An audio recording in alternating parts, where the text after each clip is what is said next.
Hello everyone, welcome to Popcorn Crushers on Gusto TV Africa. My name is Emma and I am going to be your host for today, and we're going to be talking about the movie titled Glamour Girls. But before going to talk about that movie, guys, I want to say thank you for all that you do for us here on the channel. We see all of it and we really do appreciate you. Yes, and do not forget to subscribe if you've not subscribed, and also do not forget to click on the post notification bell, so you'll be the first person to know when we drop a new movie review or when we want to talk about a new movie. All right, guys, so today we're going to be talking about the movie titled Glamour Girls. Now, when I say Glamour Girls, what comes to your head? The happening girls, right? The girls who are actually where it's always happening. The girls wearing, the latest designers, partying with the big boys and just enjoying life. So when I heard Glamour Girls was actually going to drop, I was really, really excited. When I saw the casting, wow, I was like, man, the happening girls are actually in this movie. So it's going to be the next blockbuster. But then I watched this movie and I'm like, what happened? From where to where? Like, what happened? Did these guys actually, did they misplace the script or did they mix up the script? Like, what actually happened? Because it was really different from what I was actually expecting, because it was like this movie didn't have direction. So this movie is all about the world of high class escorts. When I mean high class, the biggest babes, they roll with the biggest guys in the industry. When I mean the biggest guys that have money to pay, guys that have money, like guys that when you go and see, they'll be giving you Ghana must go. Like, they'll be giving you dollars, like not even naira. Like, they were rolling with the biggest boys and the biggest men industry, and they got promised, they were actually promised, glamour, they were promised wealth, and they were promised a chance of reinvention, which actually happened. Someone that we're going to be talking about later, right? She was one ghetto girl who didn't have anything. But then after she joined, this high class escort, her life just changed. Like, changed from 0 to 100. Man, this girl she was not speaking funny. Someone that was actually always used to, giving us the broken language, the English language.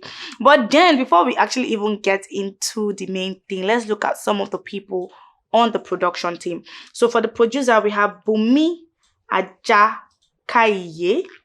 Then we also have Abimbola Craig. Both of them were the producers for this movie. Then for the executive producer, we have Charles Okpaleke. Then for the director, we have Kesi Obiajulu. Then for the casting director, Abimbola Craig was also the casting director for this one. And the writer was Kemi Adesoye. All right, now, so I feel like these guys they already had what they wanted to do. Is it that they had, in my head, I'm asking what happened. Is it that they had a mix-up in the script, or the script was not complete, or they didn't properly, go through the script before they decided to shoot? Because for me, the director actually did a good job. It is what you give to the director, that's what he's going to, direct. So I feel like the whole thing actually started from the writer. And also we'll be blaming the producer who did not, do her necessarily, dotting of I's before coming to say she actually wanted to produce this movie. Because to me, this movie would have turned out really, really great. Like, really, really great if they have actually done, the right thing. All right, so like I said, this movie is actually all about, some high class escorts. It was more like a gang. They had a ringleader, right, who was in charge of these girls. She had the connections. All she just needed to tell you was, okay, you're going to be at this chief's birthday, you're going to be at this senator's birthday, or you're going to be at this big boy's birthday. Just go, and at the end of the day, your bills are covered, right? So let's look at the cast that actually, on this particular movie. So Donna happened to be Nse Ikpe Etim. She was the ringleader, the head of the gang. She was the one that had the connections and everything. Then we had Emma, Sharon, Ooja, who was just, some ghetto girl who was trying to, make ends meet. She actually left her parents' house to come out to the street to hustle so she'd be able to fend for her younger ones. And when she saw that this life was not actually paying her, she was like, you know what? See, I know I'm supposed to be with the big boys. But before she actually got to that part of being with the big boys, she was actually a stripper who got stipends for stripping and all of that. But something happened one night that made her decide that, okay, you know what, I'm not going to settle for less. And what happened was some guys actually came, to have fun at the strip club. Then someone actually accused her of stealing. On the long run, we noticed that guy accused her of stealing because he liked her. So when he actually accused her of stealing, she was actually, sacked. She was chased away from the club. Like, okay, okay, stealing is actually not allowed here. So she left. That was when she decided she was going to walk up to, Donna, that's Nse Ikpe Etim, who is the head of the big girls in the industry. When she actually approached her at first, she told her that, see, you're not the type of girl that I'm actually looking for. Like, I need you to leave. She left. And when she got outside, she was like, how dare you say I'm not the kind of girl you're looking for? She had to go back and she undressed in front of her and said, see, auntie, I get packaging. See, I get everything. I beg, just link me up. And Donna was like, okay.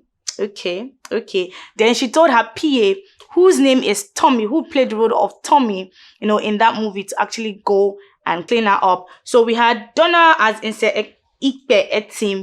We had Emma as Sharon Ooja. Then we have Gemma. Gemma as Joselyn Dumas. Now let's talk about Gemma. Gemma was one girl that was part of the gang. Like, she was the hottest girl when she was part of the gang. Like, she was rolling with elites. But when we talk about elites, talk about presidents of nations. But then she fell in love. And she felt like, okay, now I'm falling in love. Let me just, take a walk from all of these things so I can actually face my family. So she decided to actually leave the gang, and this got Donna very, very upset. Like, Donna was really, really, really, really upset. And Donna felt like, okay, since you want to leave the game and you actually chose love over me, I don't want to have anything to do with you. But something made Gemma come back to the game, and that was when, her husband was really, really ill and they were looking for money to actually foot hospital bills. Then she had to come back to Donna, and Donna was like, okay, you know what, just do one more deal. Just go to this chief's party. And if you go to the chief party and if nobody actually looks your way, I'm going to give you the money for free. At first, she came to sell her land. And Donna was like, see, this land, sef, is not even in the best place. So me buying it is waste of money. But then if you go for this party and nobody actually looks your way, then I'm going to give you the money. But just go for one party. Then she went for this one party that changed her life and the life of her son. But then we're still going to get to that part. Then we have Tommy, who is Taymesan. We all know Taymesan now. Taymesan was Donna's PA. Like, he was the one that was in charge of the cleaning up and booking and everything. He was Donna's right hand man. But at the end of the day, Tommy decided to run because he could not, bear the risks that came with that job. We're still going to get to that part. Then we have Louise, who is Toke Makinwa. Toke Makinwa is a married lady. And she played the role of a married lady who was doing home and away match. When I mean home and away match, she was cheating on her husband. So her husband was not actually living with her. He was based abroad, and she was sending money to him all the time. And she was, part of the gang. They were rolling with the big boys and, sleeping around and all of that. So she was doing home and away. And at the end of the day, she was caught and she lost, her marriage. Then we have Aaron. Aaron is Uzo Arukwe. He was actually, Toke Makinwa's husband in the movie. Now, let's get to that part where I said, Gemma, something happened to Gemma that changed the whole game. Now, she met this guy at the party who was, all lovey-dovey and, wanted her so badly. It was supposed to be like a one-night stand.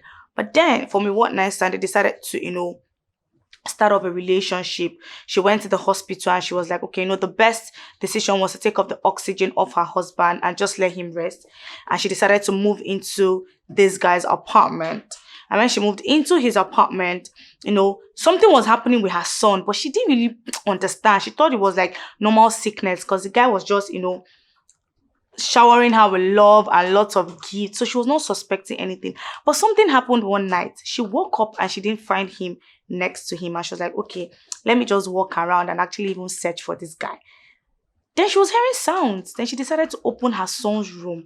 And when she opened her son's room, she now realized that this guy has been molesting her son and threatened the son that, see, if you tell your mom, I'm going to kill her.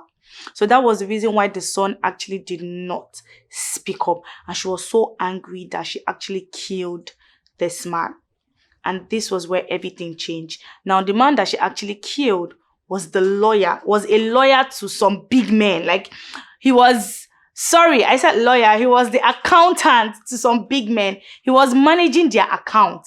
Do you know when you're managing billions and billions of dollars? Like, he was managing their account.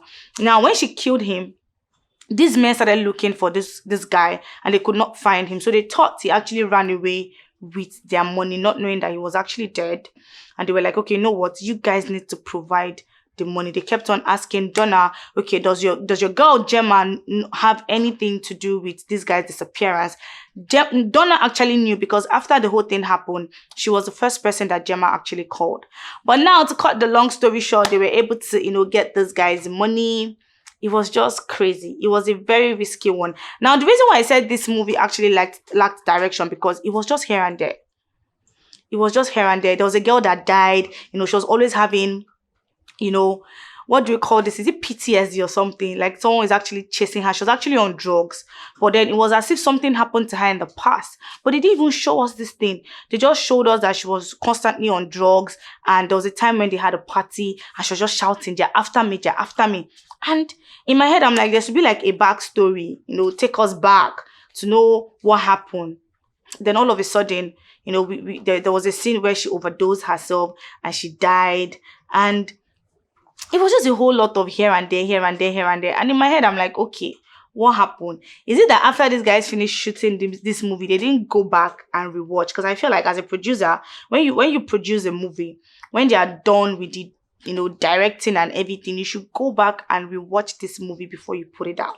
Is it that this didn't happen? Because it was just, here and there. It was as if the cast, okay, let's use Uzo Arukwe for an instance. They gave him the wrong role. He was just shouting and laughing and trying to be one Igbo man.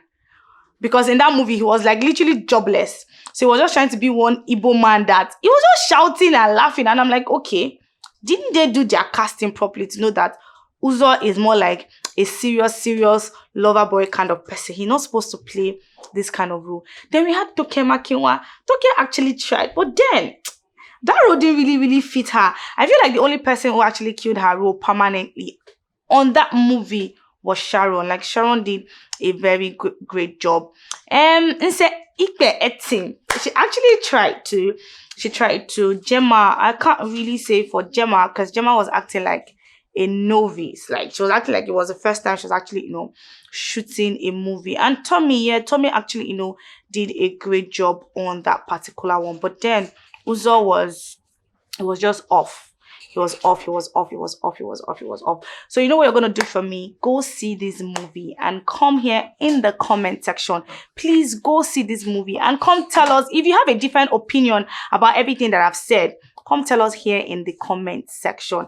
And also, come tell me who you think actually nailed it. Because for me, I've actually told you guys who I feel, nailed it, and who tried and who didn't, fit into the character that was given to him or her at all. So come tell us in the comment section who you think, nailed the character. And also tell us what you think the producer or the writer of this particular movie could have done better that they did not do, because I felt like they could have done a whole lot of things better, but then they didn't do it. So the whole hype around the movie was just, I don't know. The movie is...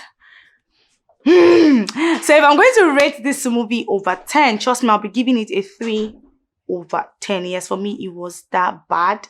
So I'm going to be giving, this movie a 3 over 10. Please come in the comment section and rate this movie. Feel free to rate it. And like I said, if you have a different opinion about everything that I've said, please comment in the comment section. Maybe we'll bring you, on the show to actually come, tell us or have you talk about, your view about this movie. Yes, we've come to the end of this particular review. Please, very important, don't forget to like, don't forget to share, don't forget to comment, don't forget to subscribe, don't forget to follow, don't forget to click on the post notification bell. So you'll be the first person, to know when we drop a new movie review, or when we talk about a new movie, or when there's some movie premiere happening, so you'll be the first person to actually get the notifications. Bye for now. My name is Emma.